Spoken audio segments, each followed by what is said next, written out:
Bonjour et bienvenue sur Artsider, Minasan, Konnichiwa. Ça veut dire bonjour en japonais. Dans cette vidéo, je vais te donner 6 leçons tirées de Squid Game pour les développeurs. Cette vidéo s'adresse principalement aux développeurs débutants, mais même les professionnels dans le domaine pourront trouver une source d'inspiration.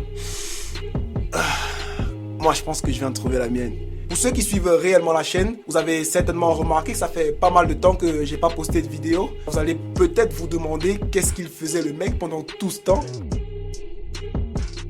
C'est juste que les études, ça me prenait beaucoup de temps. Et aussi, ma chaîne YouTube a eu un petit souci avec le robot de YouTube. Ouais, le petit robot Content ID de YouTube. Il avait vraiment des gros problèmes avec ma chaîne. Mais maintenant, tout est résolu. Et je compte sortir une vidéo chaque dimanche à 13h. Maintenant, je serai ponctuel. Donc, chaque dimanche à 13h, je poste une nouvelle vidéo. Pour ceux que ça intéresse, vous n'avez qu'à vous abonner et activer la cloche de notification. Comme ça, vous serez au courant quand je vais sortir une nouvelle vidéo. Ok, bon. Trêve de bavardage, on va entrer tout de suite dans le vif du sujet.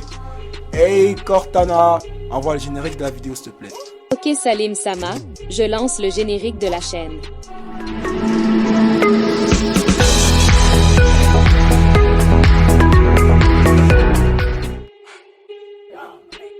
Je vous dis qu'il y en avait 6, mais il y a un petit bonus que j'ai laissé à la fin de la vidéo. Pour vous, restez jusqu'au bout de la vidéo si vous voulez en profiter. Ok, on commence tout de suite. Leçon numéro 1. Aide les autres quand ils ont un problème, car un jour, ils pourront t'aider en retour. Ça, c'est très important. Étant développeur, si vous avez un niveau avancé ou très avancé et qu'un débutant s'approche de vous pour vous demander de l'aide, bah aidez-le. Parce qu'on ne sait jamais, il pourra vous aider plus tard. Moi-même, ça m'est déjà arrivé d'aider quelqu'un à débugger son code et ensuite, il m'a pas aidé en retour. Mais bon. Retenez ce conseil, c'est quand même super important. C'est jamais un jour il pourra m'aider. Leçon numéro 2. Trouvez un mentor de codage. Il vous aidera sur votre chemin pour devenir un meilleur codeur. C'est très important d'avoir quelqu'un qui vous assiste quand vous développez. Parce que souvent, vous bloquez sur une erreur et vous pouvez passer des jours et des jours dessus. Et Dieu sait comment c'est frustrant de passer des jours, des heures, voire même dans les pires des cas, des mois sur une erreur.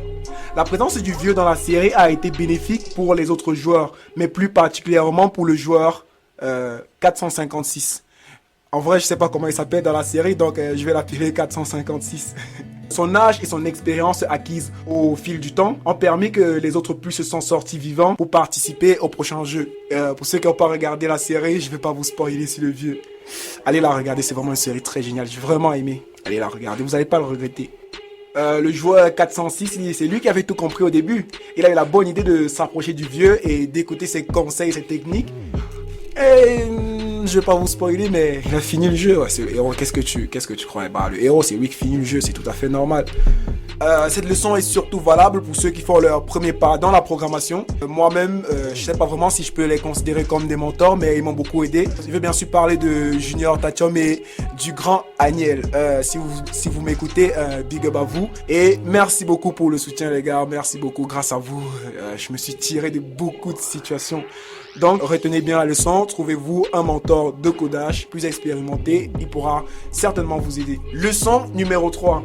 Il y a plusieurs façons de résoudre un problème de codage. N'hésitez pas à utiliser Stack Overflow s'il le faut. Cette leçon, je l'ai tirée en regardant l'épisode 3 de la série. Pendant qu'ils étaient tous là en train de gratter leur biscuit avec l'aiguille qu'on leur a donnée. Le joueur 456 a eu une brillante idée qui transcende la matière. Big up à toi Tyson. Et il a réussi à résoudre le problème en passant par une autre méthode. Il a léché son biscuit. Ouais, il a léché son biscuit. Pour ceux qui ne connaissent pas Stack Overflow, c'est en fait une sorte de site. C'est une sorte de grand forum où tu peux trouver la solution à presque tous les problèmes que tu as. Donc si tu as une erreur de codage, un problème, n'importe quoi, tu n'as qu'à poser ta question sur Stack Overflow. Soit tu trouves directement la réponse. Si quelqu'un avait déjà eu le même problème, tu vas tomber directement sur la réponse. Soit il y a des gens qui vont répondre à ta question et ils pourront t'aider. Donc retiens bien Stack Overflow, le lien est dans la description. Vous pouvez aller sur le site ou taper juste Stack Overflow sur Google. C'est un site qui m'a sauvé la peau des fesses des centaines de fois. Et ouais, je pèse pas mes mots. Leçon numéro 4. Débarrassez-vous des bugs dès que possible, ou ils vous feront du mal plus tard. Ça, c'est une leçon très importante. Quel développeur te dira qu'il n'a pas encore subi des bugs? En fait, tant que la programmation existe, les bugs continueront toujours d'exister. En tant que développeur, la meilleure chose à faire, c'est de se débarrasser des bugs dès qu'ils font surface. Car il arrive qu'on néglige certains points négatifs sur son application, croyant que ça n'attire pas l'attention des utilisateurs. C'est une très mauvaise idée de faire ça. Leçon numéro 5. Ne jamais faire confiance à l'aveuglette, surtout lors des hackathons.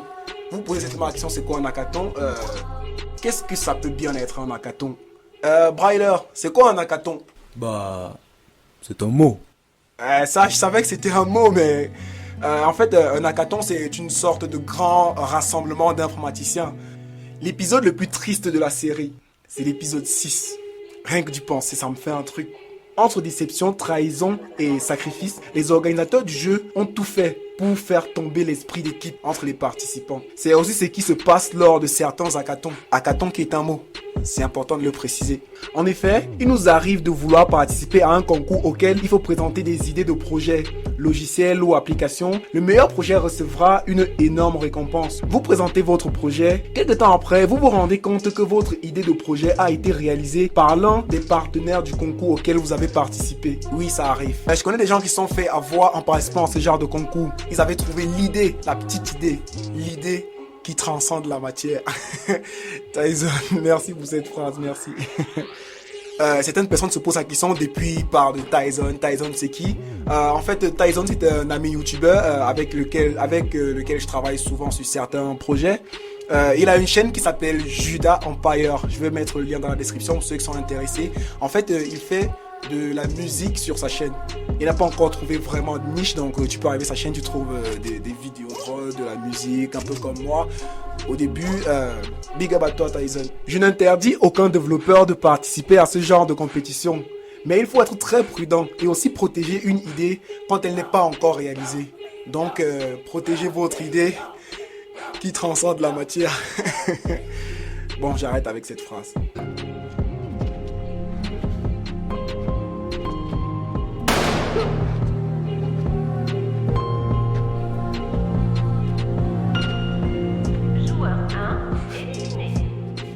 Et on passe à la leçon numéro 6.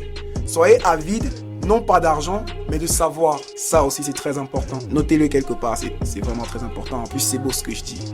Être pauvre et avoir plusieurs dettes n'est pas un péché. Le plus important dans la vie, c'est être heureux et millionnaire. Comme un grand sage le disait souvent, ce n'est pas l'argent qui compte. C'est moi qui compte l'argent.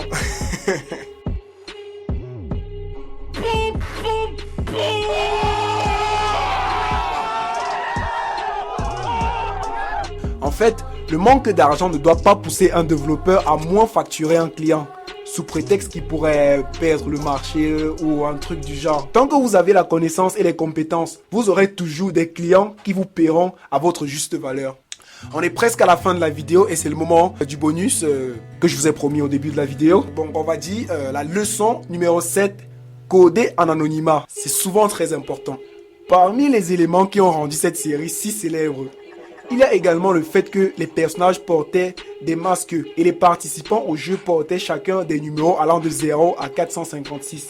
Les organisateurs du jeu devaient garder l'anonymat, les participants également. Parfois, être développeur demande aussi de se faire discret ou de porter un masque. Non, se faire discret, c'est suffisant. Développer une application, la laisser être appréciée du public et savourer le gain en retour. On n'est pas obligé d'évoluer dans l'anonymat, mais parfois, c'est très important. Et vous, quelles sont les leçons de vie que vous avez tirées dans Squid Game? Pas forcément des leçons en rapport avec la programmation parce que ça c'est mon truc, mais des leçons de vie que vous avez tirées dans Squid Game. Dites-le en commentaire, ça m'intéresse. Peut-être que je pourrais même les utiliser pour faire une deuxième vidéo, vu que la saison 2 de Squid Game va bientôt sortir. Moi, personnellement, j'aurais préféré qu'il s'arrête à la saison 1 parce que c'est fini parfaitement. Genre le mec il se fait séquestrer et il souffre et tout. Une fois qu'il trouve sa liberté, au lieu de prendre son avion et s'en aller, bah non, il décide de rester. Ouais, pour ceux qui n'ont pas encore vu la fin, je suis en train de vous spoiler, mais bon. Quel mec normalement constitué ferait une chose pareille? Mais moi, à sa place, je monte dans mon avion, je pars et la série, c'est fini. Je sais pas pourquoi ils veulent faire une saison 2, mais si la saison 2 sort, je vais quand même regarder. On sait jamais, ça pourrait être intéressant. Mais bon, moi, personnellement, j'aurais préféré que la série s'arrête là, mais je dis pas non à une saison 2. Je suis pas radical sur ça, donc je dis pas non à une saison 2. On va bien voir ce que ça va donner. Pour ceux qui ont regardé cette vidéo jusqu'à ce moment, jusqu'à la fin de la vidéo, merci beaucoup. Vous êtes des vrais, vous êtes des BG. On va faire un petit jeu. Vous allez mettre ce stickers dans les commentaires. Là, ceux qui ne sont pas arrivés au bout de la vidéo vont se dire pourquoi est-ce qu'il y a ça dans les commentaires. Et ça va permettre de différencier les vrais. Merci d'avoir suivi ce tuto. Abonnez-vous, likez la vidéo et à la prochaine vidéo. On se dit à dimanche 13h pour une prochaine vidéo. Merci beaucoup les gars et vous m'avez beaucoup manqué. Je suis content d'être de retour. Je sais plus quoi dire pour vous remercier. Merci pour le soutien. La chaîne a continué à évoluer derrière. Je suis super content. Bouh, c'est nul, remboursé.